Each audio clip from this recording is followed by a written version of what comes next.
Assalamualaikum warahmatullahi wabarakatuh. Kelompok kami akan mempresentasikan tentang dampak teknologi informasi terhadap proses audit.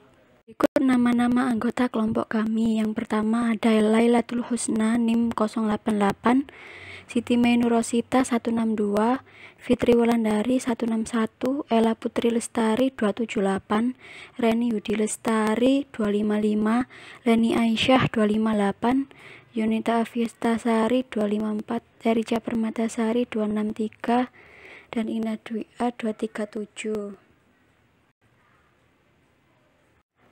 A. Bagaimana teknologi informasi meningkatkan pengendalian internal? Sebagian besar entitas, termasuk perusahaan keluarga berukuran kecil, mengandalkan TI untuk mencatat dan memproses transaksi bisnis. Akibat kemajuan TI yang luar biasa, perusahaan yang relatif kecil pun bahkan menggunakan komputer pribadi dengan perangkat lunak akuntansi komersial untuk menjalankan fungsi akuntansinya. Fungsi akuntansi yang menggunakan jaringan TI yang rumit, internet, dan fungsi TI terpusat sekarang sudah merupakan hal yang umum dilakukan dimanapun. Beberapa perubahan dalam pengendalian internal yang disebabkan oleh integrasi TI ke dalam sistem akuntansi. Pengendalian komputer menggantikan pengendalian manual. Karena komputer memproses informasi secara konsisten, sistem IT dapat mengurangi salah saji dengan mengganti prosedur manual dengan pengendalian terprogram yang menerapkan pengecekan dan penyimbangan setiap transaksi yang diproses. Ini mengurangi kesalahan manusia yang sering terjadi dalam pemrosesan transaksi secara manual. Kemudian tersedianya informasi yang bermutu lebih tinggi. Aktivitas IT yang kompleks biasanya dikelola secara efektif karena kerumitan itu memerlukan organisasi, prosedur, dan dokumentasi yang efektif. Ini biasanya menghasilkan informasi yang bermutu lebih tinggi bagi manajemen perusahaan. Kemudian yang B yaitu menilai risiko teknologi informasi, di mana yang pertama yaitu risiko terhadap perangkat keras dan data, antara lain ketergantungan pada kemampuan berfungsinya perangkat keras dan lunak, kemudian kesalahan sistematis versus kesalahan acak, dan yang ketiga akses yang tidak diotorisasi, yang keempat kehilangan data. Kemudian yang kedua berkurangnya jejak audit, antara lain yang pertama yaitu kejelasan jejak audit atau visibility of audit trail, kemudian berkurangnya keterlibatan manusia, kemudian kurangnya otorisasi tradisional. Kemudian yang ketiga yaitu kebutuhan terhadap pengalaman di bidang TI dan pemisahan tugas-tugas TI, antara lain berkurangnya pemisahan tugas, kemudian kebutuhan akan pengalaman di bidang TI. C. Pengendalian internal khusus untuk teknologi informasi. Yang pertama, pengendalian umum. Diterapkan pada semua aspek dalam fungsi TI termasuk pengaturan TI, pemisahan tugas-tugas TI, pengembangan sistem, pengamanan fisik dan online terhadap akses pada perangkat lunak, perangkat keras dan data terkait, rencana cadangan dan kontingensi jika terjadi kondisi darurat yang tidak diperkirakan sebelumnya, dan pengendalian perangkat keras. Auditor mengevaluasi pengendalian umum untuk perusahaan secara keseluruhan. Yang kedua, pengendalian aplikasi. Diterapkan untuk memproses transaksi-transaksi, seperti pengendalian terhadap pemrosesan penjualan atau penerimaan kas. Auditor harus mengevaluasi pengendalian aplikasi untuk setiap kelompok transaksi atau akun, di mana auditor merencanakan untuk mengurangi penilaian risiko pengendalian karena pengendalian TI akan berbeda di setiap kelompok transaksi dan akun. Pengendalian aplikasi hanya dapat menjadi efektif jika pengendalian umumnya efektif.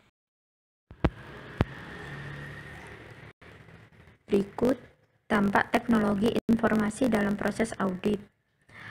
Para auditor bertanggung jawab untuk mendapatkan pemahaman atas pengendalian internal. Mereka harus memiliki pengetahuan mengenai pengendalian umum dan aplikasi. Apakah klien menggunakan aplikasi TI yang sederhana atau yang kompleks? Pengetahuan akan pengendalian umum meningkatkan kemampuan auditor untuk mengukur dan mengandalkan pengendalian aplikasi yang efektif untuk mengurangi resiko pengendalian untuk tujuan audit yang terkait. Bagi auditor perusahaan publik yang harus menerbitkan opini atas pengendalian internal terhadap laporan keuangan, pengetahuan terhadap umum maupun pengendalian aplikasi merupakan hal yang penting. Pengaruh pengendalian umum terhadap resiko pengendalian. Pengendalian umum memiliki dampak yang luas terhadap efektivitas pengendalian aplikasi, sehingga auditor harus mengevaluasi pengendalian tersebut terlebih dahulu sebelum menyimpulkan apakah pengendalian aplikasinya efektif. Pengaruh pengendalian umum terhadap aplikasi sistem secara keseluruhan. Pengendalian umum yang tidak efektif menghasilkan potensi salah saji material pada seluruh aplikasi sistem tanpa melihat kualitas dari setiap pengendalian aplikasi. Di sisi lain, jika pengendalian umum efektif, auditor dapat menetapkan kendala yang lebih besar pada pengendalian aplikasi.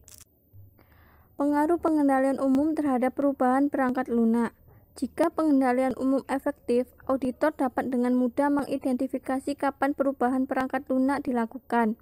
Namun, perusahaan yang memiliki pengendalian umum yang rendah akan sulit mengidentifikasi perubahan perangkat lunak. Akibat auditor harus mempertimbangkan untuk melakukan pengujian pengendalian aplikasi di sepanjang audit tahun berjalan. Masalah dalam lingkungan teknologi informasi yang berbeda. Yang pertama, masalah-masalah dalam lingkungan jaringan. Dalam jaringan, aplikasi perangkat lunak dan arsip data yang digunakan untuk memproses transaksi dimasukkan ke dalam beberapa komputer yang terhubung satu sama lain. Umumnya, jaringan tersebut memuat gabungan beragam peralatan dan prosedur yang mungkin tidak memiliki standar opsi keamanan. Yang kedua, masalah-masalah dalam sistem manajemen basis data.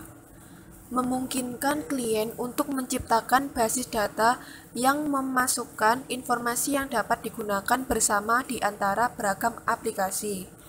Resiko pengendalian internal terjadi ketika adanya beragam pengguna, termasuk individu di luar fungsi akuntansi yang dapat mengakses dan memperbarui arsip data. Masalah-masalah dalam sistem e-commerce. Perusahaan menggunakan sistem e-commerce untuk melakukan transaksi bisnisnya dengan menghubungkan sistem akuntansi internal mereka secara elektronik dengan sistem pihak eksternal, seperti pelanggan dengan pemasok. Kemudian, masalah-masalah ketika klien mensubkontrakkan kebutuhan TI. Banyak klien yang mensubkontrakkan beberapa atau semua kebutuhan TI-nya kepada pusat layanan komputer independen, termasuk penyedia layanan aplikasi atau application service provider, dibandingkan dengan pusat TI internal.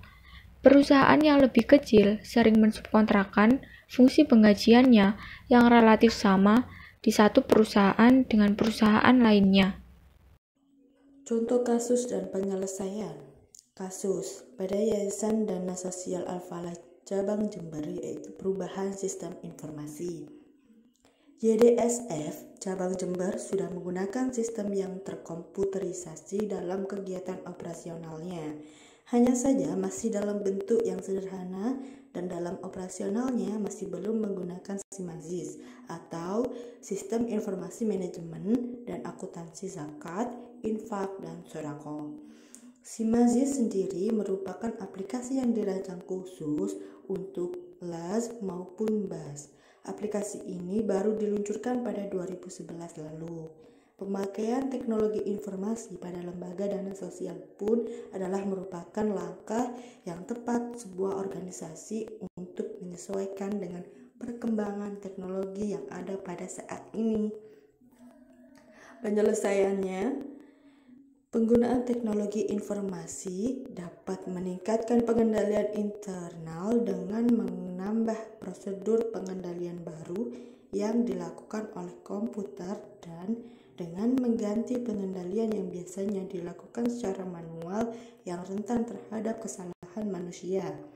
Ya, di saat yang sama, teknologi informasi dapat menimbulkan risiko-risiko baru yang dapat diatasi klien dengan menggunakan pengendalian khusus terhadap sistem teknologi informasi.